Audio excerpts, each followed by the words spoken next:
Wine-аас маркетийнх нь улаан глоw wine. Өдөр болгон нэг зүйлээ давтаж хийгээд тахаар жоох уйддаг. Найзтайгаа уулзаад юм яриад хом бацаа тэгээд уулзаж зохоод бол гівгүй шүү.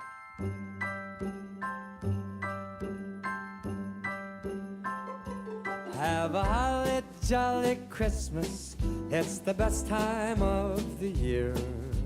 Now I don't know if there'll be snow, but have a couple. Сайн байцгаана уу? Дэлгэр жаргалайн энэ удаагийнхаа бичлэгээр та бүхэнд Герман улсад апер хийж байгаа туршлагаас хуваалцахаар бэлэн болсон байна.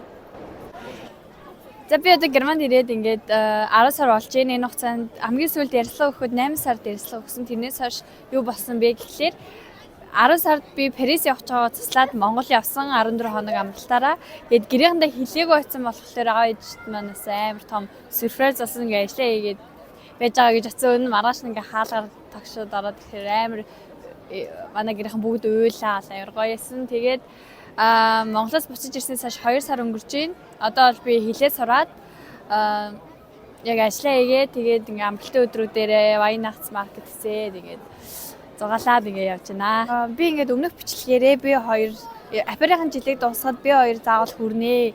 Хүрхийг хичээнэ гэж ярьжсэн. Одоогийн хувьд бол би B1-ийнхаа сургалтыг дуусгасан. Одоо би хоёрынхаа юу эхлүүлсэн байгаа. За мэдээж ингээд бүхлэгт улсын хилээ сурж байгаа юм хүндрэл бэрхшээлүүд аягүй их тулгарна. Тэгээд миний хувьд болвол мэдээж ингээ Герман хэлийг сурахад айгүй тийм хэцүү үеуд бас байсан. Ингээд өвөө чэйлээд хахад толгоонд орохгүй, дөрмийн давтаад хахад толгоонд орохгүй үеуд байсан. Тэр үед яг юу бодож ингээд ирч үж мотивацийн авдаг вэ гэхлээр ингээд Герман улсад би хүрээд ирсэн байна. Ингээд ирээд ирж чадахгүй байгаа хүүхдүүд бас байгаа. Тийм болохоор ирсэн юм чинь юмс ингээд Герман улсад ирсэн юм чинь хэлийн заавал сураад уцдагч байсан энэний үлдээд үргэлжлүүлээд ажилладаг ч байсан хэлийн заавал сурна гэсэн бодолтой байсан болохоор одоо ингээд би хоёрын төвшөнд хүрхээд явж байна. Аяллаа хувьд гэх юм бол би сая 10 сард Парис явж байгаа болоод Монгол явцсан. Тэгээд одоо удахгүй 1 сард Парис руу явна. Тэгээд Герман улсын ингээ хотуудаар бол нэлээд ийш тийш явсан. Би Берлин явсан. Тэгээд очиж үзээгөө Кёлн, Бонн гэдэг ер нь бүх хотуудаар очиж үзсэн. Анх ингээд Мюнхен руу Франкфурт руу ирэхэд хүртэл ингээд сандралтай айгаад хөрчхөө гэсэн юмнууд байдаг гэсэн. Тэгээд хэлийн сайн ойлгохгүй тэр үеийг бодох юм бол одоо би ингээд Германы ингээд дунд чатанд очсон. Тэгээд ингээд замдаа ингээд 5-6 цаг явах зайтай юм хүмтэй байх юм бол ингээд хантай Герман хүнтэй ч юм уу эсвэл германаар ярьдаг солонгос хүнтэй би бас танилцсан. Тийм хүмүүстэй ингээд юм яриад ингээд явах хэмжээний болсон болохоор ер нь бол ямар нэгэн асуудал бэрхшээл тулгарх юм бол ингээд төөрж мөрөх ямар нэгэн тийм болох юм бол өөрөө ингээд хүнээс асуугаад даван туулах тийм чадвартай болсон.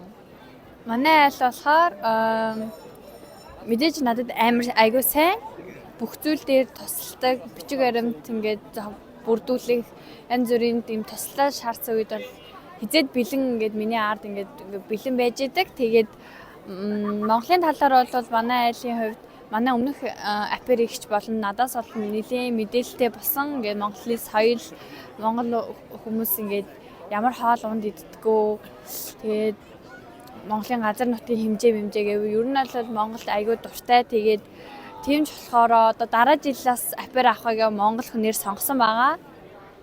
Тэгээд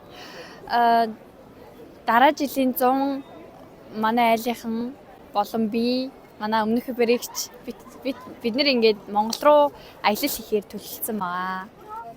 За ингээд аперын жил дууссаны дараа би одоо бол практикум хийхэд бэлдэж байгаа шүдний эмчийн туслахаар би ингээ ирээдүйд шүдний эмч болох тийм зорилготой. Тэгээд тэрнийхээ төлөө ингээд нэг алхам ингээд бас хийж байгаа.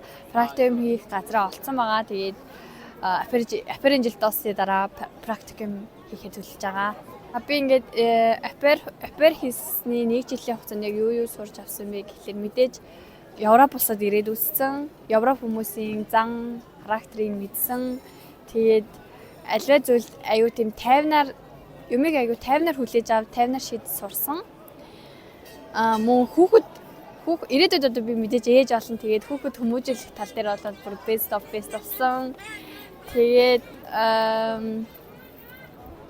хэрвээ би напер хөтөлбөрөөр ирээгүй Монголда үлдсэн байсан бол би ингээд нэг жилиг зүгээр гэртэл гээл яг хичээлээ хийгээд их сургуульд орохдоо бэлдсэн хичээлээ хийгээд байж байх. Хэрвээ gap year авсан бол тэрний хооронд би нэг жил ингээд гадаад оронд ирээд ингээд Европ улсад ирээд соёлын солилцооны хөтөлбөр гэж юм байд юм байна. Соёл Аз хүмүүс юм байд юм байна, Европ хүмүүс юм байд юм байна гэдэг ойлголтыг авсан. Мэдээж бас би Монголоос гарч үзег байсан. Монголоос ингээд гарсан хамгийн анхны улс маань Европ байгааг бас айгүй тийм талархалтай байгаа. Аперээр ирснээр давуу тал нь гэх юм бол мэдээж би ингээд Европ улсад ирж байгаа нэг давуу тал. Дээрээс нь ингээд миний юмыг ингэж харах өнцөг бас айгүй их өөрчлөгдсөн. Юмыг төлөвлөлт сурсан, ирээдүйдээ зорилго тавьж сурсан. Миний үеийн одоо Германд байгаа залуучууд бол бүр шал өөр аль хэдийн юмыг ингээд эзэмссэн, бүр багаасаа ингээд эзэмсээд өссөн хүүхдүүд байдаг. Тэгээд тэр хүмүүс тийм хүүхдүүдтэй бас уулзахаар тэр хүмүүсээс шинэ зүйл мэдэж аавна.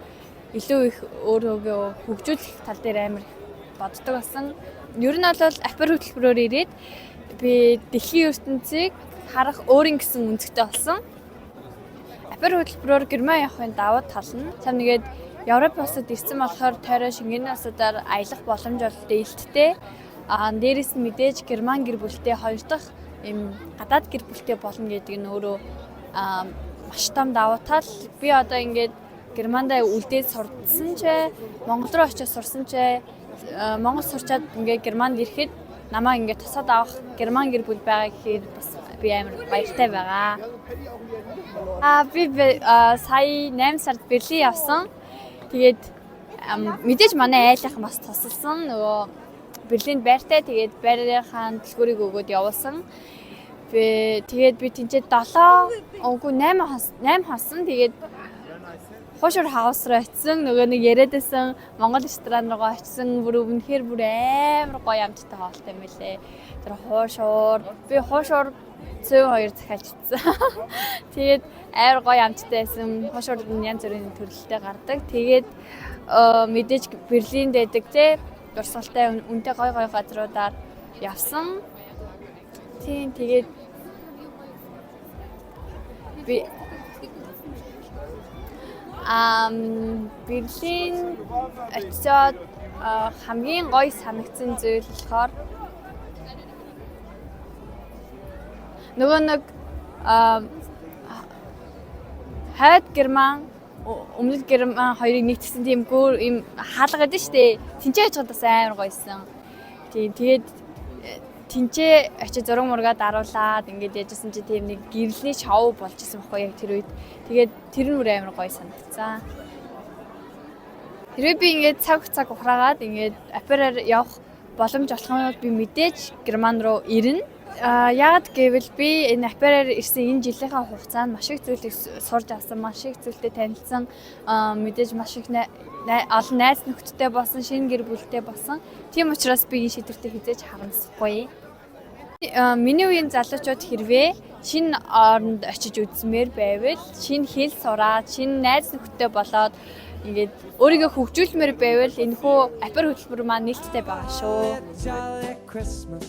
And when you walk down the street, say hello to friends you know, and everyone